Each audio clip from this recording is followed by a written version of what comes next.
Well, long time no see. And I apologize that I was gone last Monday. Let's not talk about it. We don't need to talk about it or bring it up and none of that. So, I know that I had previously planned on making a video that was about being alone and kind of what the heck to do when you're by yourself and how to not let your thoughts like overtake you and all that sort of jazz. Yes, we still have that video planned. But as with every day, or should I say like every 12 hours, Sarah wants to start a new book. Why ADHD? Maybe, I don't know. Anyway, yes. It's interesting. I found this book. I found this book, I started it, and I thought to myself, holy hell, I know a lot of you guys are busy. Maybe some of you guys don't enjoy reading yet, because I all want you to start enjoying to read, because it's a great source of education, right? A part of me really wishes I would have read this a couple years ago, even when I got it. Even if I wouldn't have taken it in the same way I'm taking it now, I still could have applied some of the contents to my life at the moment.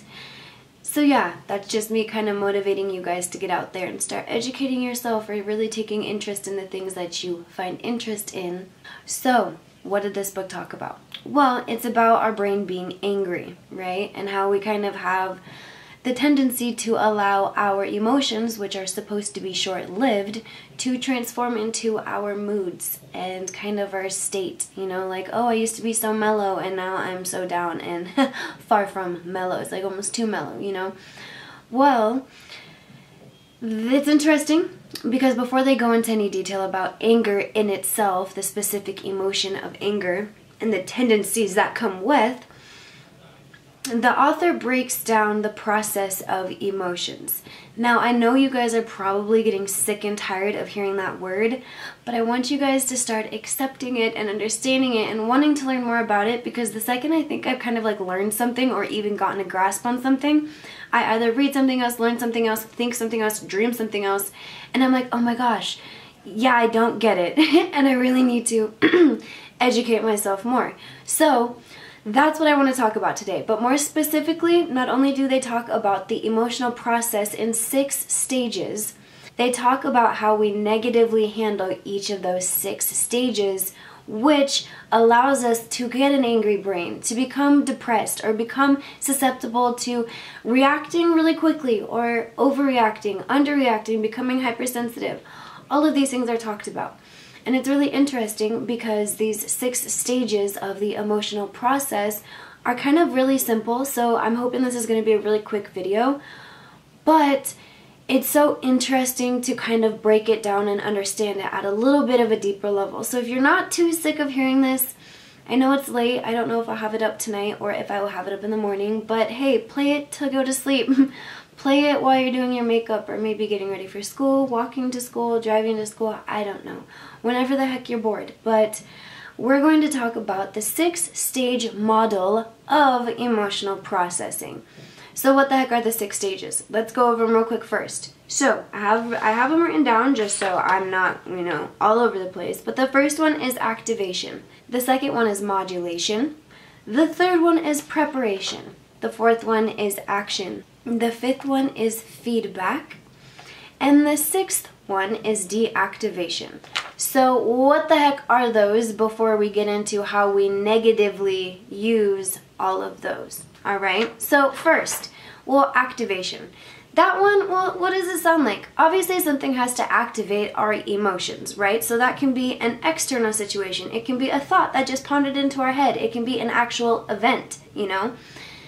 Regardless, it is something that activates the specific emotion inside of us. Now the tricky thing is that sometimes a certain specific event, situation, person, whatever, can activate multiple emotions inside of us at once. But that's what the first stage of emotional processing is first there has to be an activation. So something that's interesting is 2 people could be experiencing the same activation, but it only activates certain things in each person. So take, for example, somebody passing away. One person can react to that as in, oh my goodness, my life is over too. They're severely depressed. They fall into, like, you know, a really negative state of living.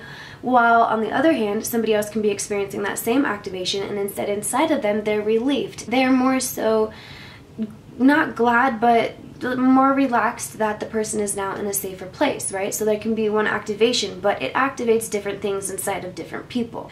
So, moving on to the second stage. Well, once an emotion is activated, there is a stage called modulation. And I think I'm pronouncing that right. If I'm not, smack me on my wrist and shit. But modulation is how intensely you are going to react to a certain situation. And there are two ways that we could go about them, emotionally and cognitively, right? We can react on a scale of 1 to 10, let's say, because that's, that's what the book says. We can go and react off of a scale of 1 to 10, right? Usually, we want them to be equal. We want our cognitive scale to match our mental scale so that we can safely and consciously go over all of our options, our emotions, and what's happening, right? So that's what modulation happens. So first there's the activation of the emotion, and then there's that part of us that's like, all right, well, how big or bad or smart or wise or dumb am I going to react to the situation? How intensely am I going to go about this? You could be happy, you could be sad, you could be excited, you could be glad. However it is, you go through this stage where you kind of got to figure out, all right, on a scale of 1 to 10, 1 to 20, 1 to 500, how am I going to react and cognitively and emotionally? Now moving on to the third stage. The third stage is preparation, all right? So now we've figured out how intensely we're going to react to something. Now it's up to us to prepare ourselves, right? We've gone over this before. That can be our heart rate starts beating really, really fast. Our lungs start opening more to let more oxygen in to allow us to get ready to fight or flight, right? But our body starts to prepare itself, and this can be consciously or unconsciously. The importance about this stage is that we figure out how we're going to use our emotion. We've taken the time to calm down and not immediately react, right? We've taken the stage, the time to prepare. Now, that's the third stage. What is the fourth stage again? That is action. So we've prepared ourselves to finally, right, take action. Well, how does the emotion affect our actions? We've talked about this a lot, right? Anger can affect our actions severely. Sometimes really intensely. We want to act real quickly, real sternly, Step 4, action, all right?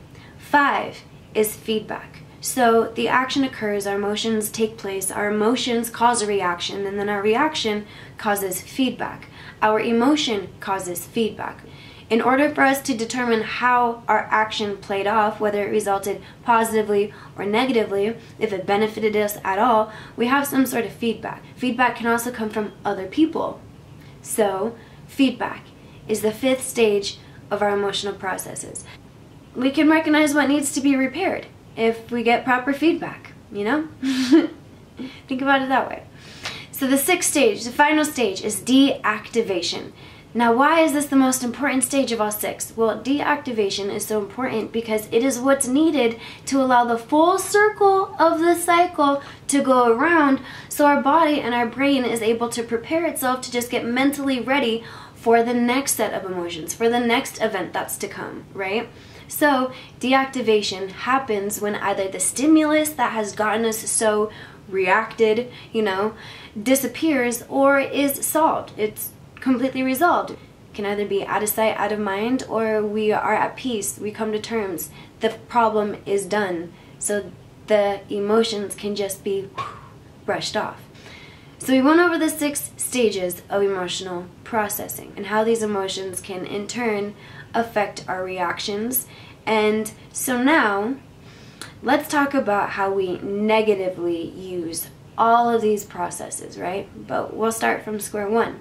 Real quick, let's do a scenario where we act out the 6 stages the right way, right? So, a lot of you guys have been messaging me about relationships. So let's do it about a relationship scenario, situation that hopefully none of us ever have to go through. So we'll put ourselves in this scenario. All of a sudden, we're sitting there. The reason why I want to talk about this is because Justin Timberlake just got caught up in a similar situation, so let's talk about it. All of a sudden, you get sent a picture. Say it's your significant other with another person. It can, it could be whoever. But they're with another person that's not you.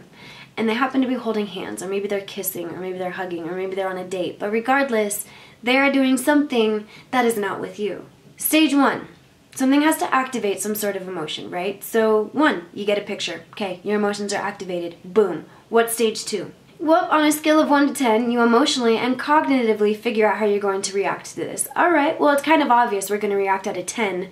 We don't really even need to think about that. Stage 3. Well, your mind and body are in agreement, so they're ready to run. You know that you need to get out of this situation because obviously you're not in a committed relationship. Well, stage 4 is action, right? You take the action. You realize, yo, what the heck, I'm sitting here, I'm waiting for them to either come home from vacation, come home from hanging out with their friends. I'm not going to do that. I'm going to pack my bag and I'm going to go because that's the route you need to take, right? That is the good way to go. So that is your action. What is 5? Feedback. Well, you know, it might not happen right away, but sooner or later you're going to start thinking to yourself, you know what, if I would have waited, if I would have kept continuing on with what was going on, I would have been emotionally unstable, I would have even more trust issues. It's good that I did what I did. So you're getting positive feedback from the actions and the reactions that you've taken, right? So now the final stage, deactivation. Well, again, that one might not happen right away, but in a week, in a month, in a year, you can release all of the emotions that you've carried because you've realized that you did what was right, you know? Let's talk about what we do when we go about the 6 emotional processes the wrong way, to where we end up, oh my god, it's been 2 years and I'm still staggering over the same picture. Oh my god, it's been 2 years and I'm still thinking about the same person. It's been 2 years and I still have immense trust issues. Well, that would be because we probably went through the 6 emotional processes, stages. Oh my gosh, wrong. So let's talk about what that means. Stage 1, activation. Well, what happens when we incorrectly go about the first stage? Well, this can happen in one of 2 ways. 1, we can either not have any activation at all, right? We're kind of like, it doesn't really matter, it doesn't really faze you, you know, it's not that big of a deal. Or 2, we are overreactive. You become hypersensitive to where now, you know, say you're kind of trying to go about the situation better. Now every time their phone rings, oh my god, you think it's something, you think it's them, you think it's another picture, you think it's somebody cheating. Now even if their phone doesn't ring, you hear it going off, you hear somebody else's voice. You are so hypersensitive, your brain is going so crazy that every little thing, even if it's unconscious, it's not real, is activating your emotions. So you're incorrectly activating a whole plethora of emotions, you know? You might be angry, sad, jealous, pissed. You might be happy, sad, glad, all just too much, you know? Or you might not be activated at all, to where, hey, it's not that big of a deal, and then 3 months down the road, because we never had that activation to get this emotional process going, a process that we need to go through, that we need to experience, to better grasp and understand what we're experiencing, you know what I mean? So say later on down the road, because that spark, that activation never triggered, we never went through what we were supposed to do, right? We were never alert and aware and grounded to be like, hey, that's a red flag, or hey, I'm being a little bit too happy right now. I need to just be equal with myself, right? Or again, like we said, we become hypersensitive. We're just like, yo, I'm going crazy. So imagine how important it is to go through the activation stage consciously and wisely, because every emotion that we activate has an automatic reaction and then sometimes has other reactions because of that. So we have to be really careful with what activates us and then what emotions we allow to carry forward through the emotional process and then how we carry forth. Well, so what happens if we are okay with the first stage, but then we go to the second stage, modulation, how intensely we're going to react? What if we go about that the wrong way? Well, what happens when our cognitive scale and our emotional scale are off balance? We don't know which one to go with, and typically because our emotions are so intense and so powerful, we listen to the emotional side of us. So say, you know, our cognitive scale was kind of like, yo, this really, if you think about it, it isn't that big of a deal. We could sit down, we can talk about it, I don't need to freak out. But then the emotional scale is like, girl, shut the hell up, the facts don't matter, I am heated, my blood is boiling, I'm going to react at a 10. Well, what is your mind going to listen to? Is it going to listen to the facts, the smart side of you that's thinking, or is it going to be overrid by your emotions?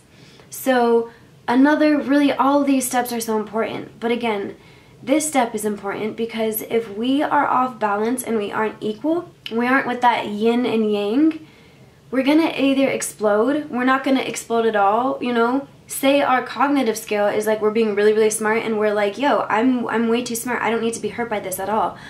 But then it comes back around and you're like, oh, shoot, I get it. So a perfect example, you guys, is say that emotionally, you really, really, really want to start working out. That's what you really want to do. Well, cognitively, you're not really into it, right? That's not your interest. Emotionally, you're just like so overbound with it that you start working out right away. Well, when you go about something emotionally, you're not going to gain satisfaction from it in the end. You have to be smart, you have to be cognitive about it, and you have to be smart and emotionally driven about it, right? Because like we said, you could start working out, but then you realize after a week you hate it because it's not satisfying you physically. You know, mentally you thought it was going to, but then you realize like, yo, I didn't think this through. So modulation is really important. Again, I hope I'm saying that word right, because again, if we do not have a yin and yang, even if it's at a 10 and a 10, or 1 out of 1, they have to be equal, right? Because we'll just go based off of emotion 99% of the time, because emotions are so powerful. So now let's say we go through 1 and 2 perfectly fine, and now the third stage is where we kind of get tripped up about. And the third stage is the preparation. So if you are having a extreme, and I know some of us, you know, we can't control it. That's why we're trying to gain control over our emotions and our thought processes and learning how our bodies biologically work, all of that jazz. But in this stage, if we do not prepare ourselves correctly, if our heart is beating so freaking fast, if we're breathing out of our chest to the point we can't think, we will not be able to rationally sort through all of our options that are available to us. We cannot prepare ourselves for something while our mind is going bazooka, right? It's physically impossible, it's mentally impossible, it's mentally draining. And a lot of the times we don't even take time to prepare when we're angry, right? We want a dirty and quick solution. We're pissed, we just want the thing fixed. You know, some people want payback for the other person, right? We have to take time to allow ourselves to, again, calm down before we take action.